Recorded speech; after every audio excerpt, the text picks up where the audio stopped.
How to reset Comerica Bank password. Hello guys, this is Atticus and welcome back to another tutorial video. In today's video, I'll teach you guys how you can reset Comerica Bank account password.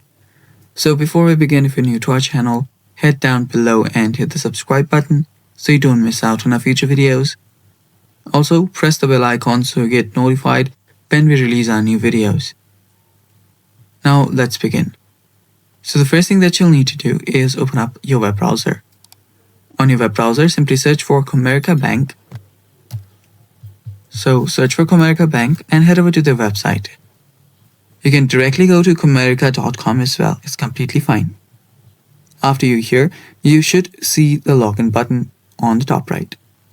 On the top right of the website, tap on login.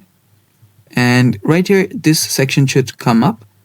You'll need to tap on this forgot password that is right below login button. Tap on login. Tap on forgot password. And after you tap on forgot password, you will be redirected to this section. Now here, you will need to go through two steps. The first, you will need to verify that it's you. So enter out your user ID and then email address.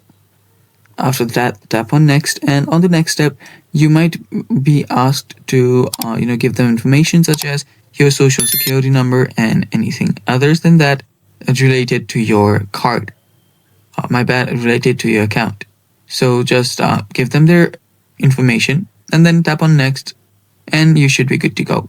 And that's how you reset your password on Comerica Bank. Thanks for watching. Stay tuned for more and bye-bye.